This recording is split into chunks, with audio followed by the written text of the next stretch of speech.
بسم الله الرحمن الرحيم، وبه نستعين، والصلاة والسلام على رسول الله. اللهم صل على سيدنا محمد. والله يا جماعة يعني الواحد بيصعب عليه الأيام اللي احنا عايشين فيها ديت. بقينا عايشين زي ما تقول في غابة، والله بجد في غابة. كل واحد يكلم واحد كلمة بص هوب تلاقيه سحب السكينتين، يا إما سحب الخنجر يا إما سحب التمانيات والخمسات، بوم بوم بوم. إيه ده يا عم؟ ده المافيا بتاعت أمريكا ما فيهاش الكلام ده. بيمسكوا العيال بتوع أمريكا بتوع المافيا دول بيسلسلوهم بسلاسل. والله حرام اصلا. وبعدين المفروض اصلا هو ربنا سبحانه وتعالى لما قال لك يا ايها الذين امنوا احنا يعني جعلناكم شعوبا وقبائل لتعارفوا. يعني تعرفوا بعض كده ويبقى في بينكم ود ومحبه وحاجات كتيره كده ورحمه، من الحاجات اللي الرسول وصانا عليها عليه الصلاه والسلام. مش في بينا حرب بقى ودم، وكل يوم عيل يطلع بسكينه يجري يتهجم على واحد والله العظيم يا عم الواحد بيتمنى لاي واحد بيبقى ماسك سلاح ان هو يدخل الحجز دي ما يطلعش، ياخد له كده حته ب 3 شهور 15 سنه. كفايه عليه حلوين لما يترزع 15 سنه وعمره يروح جوه وعياله بره كده، يبقى هو اصلا نساهم، الذاكره عنده اتمسحت لانه هو مش هيشوفهم في ال 15 سنه ده.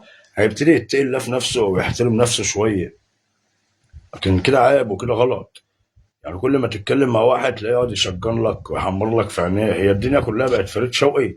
ما عادش في حد بقى خلاص هيتضرب، كلها بقت ابطال. مش هينفع كده، كده حرام اللي بيحصل لنا ده.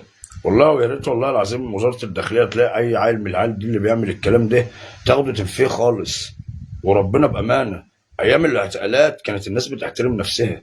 ليه؟ كان يقول لك ده معتقل، معتقل بقى ياخد له 10 15 25 يعفن جوه. والناس تزعل تقول لك لا اصل الحكومه والله حكومه لا الحكومه مش ظالمه ولا حاجه. مفيش حكومه ظالمه، مفيش ضابط ظالم، مفيش الكلام ده. ما هو انت عايز تخش له مجرم غتت لي واحد وعامل له جرح نافذ وعايز يعمل لك ايه، تقوم جايب له محامي تقوم مديله البرستان يقوم ايه مطلع لك ثغره في القانون تطلع براءه. ايه الكلام اللي احنا بنشوفه ده؟ دي حاجة بقت غريبة. أنا أعرف خلاص واحد خبط واحد غط واحد ركبها الواحد بالسكينة ولا بالمطوة ولا بالخنصر ولا بأي حاجة من الحاجات دي لازم يتحاكم يا باشا. دي لازم يتحاكم. مفيش حاجة اسمها يقعد فترة تحقيق كده 3 شهور ويطلع عشان خاطر محامي شاطر انت جايبه بقى. ايا كان اسم المحامي، احنا مش هنذكر اسماء طبعا عشان ما ندينش نفسنا في الكلام. بس احنا بنقول برضه اهو يعني المفروض الناس اللي زي دي، يعني الناس اللي زي ديت بجد والله يبقى اقل عقوبه اقل عقوبه اقل عقوبه 10 سنين. ياخد له حته بريئه يتقي الله كده شويه. اما يترزع ال 10 سنين دول يقول لك انا ايه اللي خلاني اطلع سلاح وايه اللي خلاني امشي بسلاح وايه اللي خلاني افتري على بني ادم؟ هو انت عشان لقيته ضعيف يعني قدامك انت بتفتري عليه؟ لا يا عم عادي يا عم، هو برضه لو معاه حته سلاح حلوه برضه ما هيبشلك لك وشك لو هو قلبه جامد. والله بكلمك بقى، ما نفسي يقع معايا عيل من ولاد الحرام دول. عشان أقدم وأكلمك في الميدان عن الكلام. اقسم بالله نفسي يقع عيل معايا من العيال دول. تيجي تكلمهم بالراحه، خد يا ابني بتقصروا عن الشر يا ايه يا عم ايه يابا، ومفيش حد اللي انت بيرفع، ما كلها بترفع. بس خليك كده راجل كده مرزمن كده، راجل عاقل، راجل عارف كده ان اخدان الحق حرفه. اخدان الحق حرفه ومعلمه. وطالما عارف تجيب حقك يا سيدي سيبه. سيبه، مش هتبقى انت البني ادم الضعيف يعني، ده انت هتبقى اقوى واحد عند ربنا. ده هو ربنا اللي بيقول. مش هيبقى بقى يقول لك ايه يا عم ده اداك على قفاك واداك الكشاف وشغل السكلنجيه والملياسيه اللي احنا شايفينه ده. ده احنا قاعدين في مجتمع الا من رحم ربي طبعا. وبعدين يعني يا اخي ما انت عندك ام واب واخت واخ. انت يعني الناس دي فايدتها ايه في الشحططه وراك والجري في الاقسام؟ اقسم بالله الواحد شاف اهالي عليها الحرام من الدنيا ما كانت بتعرف تجيب الزياره، كانت بتصعب على الواحد. ما تعرفش تجيب الزياره عشان خاطر ايه؟ عشان خاطر الولد طلع الشيطان لعب في دماغه، راح جاب له طرف على الذمه. لا وقعد يحنتف فيه، هو شرب نصه اصلا مع السكلنجيه اللي عاملينه معلم. وفي الاخر ركب حاطط لي الشنطه على كتفه كده، يعني الولا يعني المعلم ارناؤوطي في زمانه. لا ولا معلم ولا خرا ولا في حاجه اسمها معلم اصلا. مفيش حاجه اسمها معلم، لان لحد ما هتموت، لحد ما هتكبر ولحد ما تحط في القبر وانت لسه بتتعلم. الكلام ده من بق ناس كبيره وناس معلمين بتلعب بالملايين. يقول لك مفيش حاجه اسمها معلم، لان انت لازم يضحك عليك. لازم ثغره صغيره كده بتخليك خلاص يضحك عليك في اي حاجه اتقالت. والله.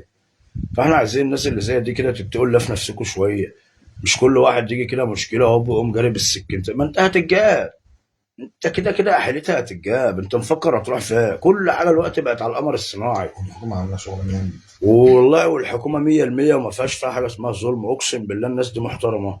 انا اتعاملت مع ضباط الدنيا كلها وامناء وبلوكمانيات مباحث، بس ناس محترمه. بس تبقى انت محترم، مش تبقى انت عيل شمام وعيل سرسجي وعيل سبرسي وعايز الناس تحترمك. تحترمك في ايه بقى؟ بناء على ان هو يحترمك اصلا وانت شمام؟ يحترمك ازاي يعني؟ الناس دي بتحترم الناس الكويسه، الناس الطيبه، الناس اللي فيها خير. اه، ما هي الناس دي دارسه علم نفس يا جماعه. ما بيجوش واحد كده مع نصبة شاي وقهوه ولا من ورشه نجاره يقول له امسك مقدم. لا، ما فيش الكلام ده راجل درس.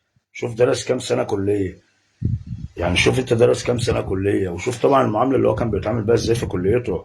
مش بيطبطبوا عليه. مفيش طبطبه عند الناس دي. الناس دي دغري.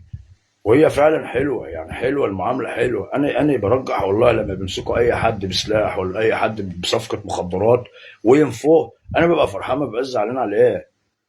هزعل على ايه؟ ما هو بني ادم قذر. يعني هو بني ادم قذر. الناس اللي زي ديت حلال فيها ان اللي يتمسك بعد كده بسلاح او يتمسك تبع قانون البلطجه يا ريت ما يطلعش. يعني اقل حاجه بالحب كده اديله 10 سنين، بلاش خمسه وبلاش ثلاثه. بس ثلاثه ده كأنه راح يصيف، طلع من النيل على الجربي على اللسان في الثلاث سنين دول. ما عملش حاجه، وهيقعد جوه بقى مقضيها بيبلطج ما بيزورش.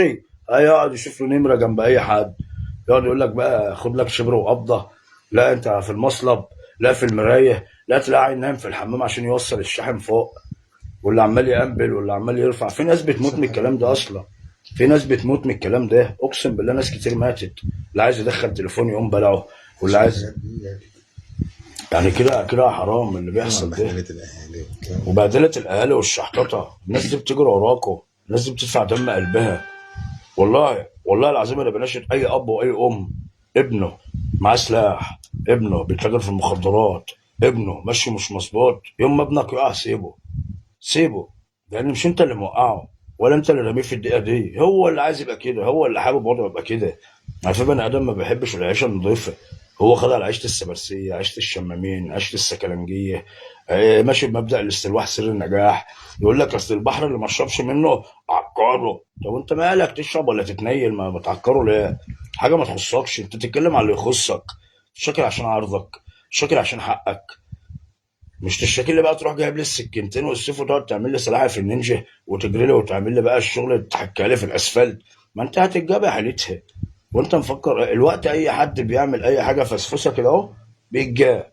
ليه؟ ما شاء الله الوقت انت في 2026، في يعني في عهد السوشيال ميديا. يعني ناقص اصلا خلي بالك، هو ممكن يبقى معمول لك جي بي اس في الجزمه وانت مش واخد بالك برضه. اه عادي.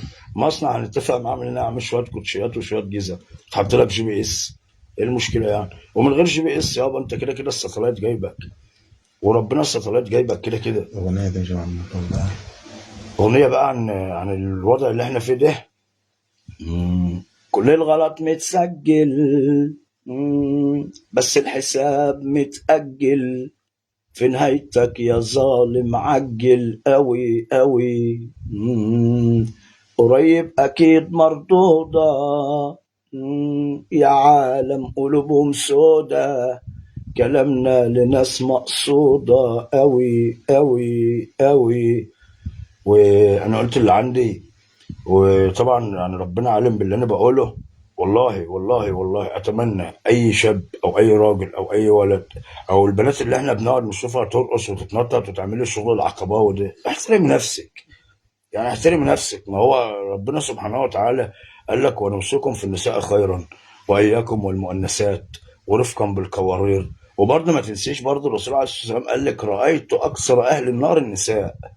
فانت بقى انت وحظك بقى، عايزه تخش على الشوايه دي بتاعتك. عايزه يبقى عذابك خفيف كده على الجريل برضه دي بتاعتك. عايزه ربنا يكرمك كده ما يبقاش عذاب خالص، استغفري ربنا.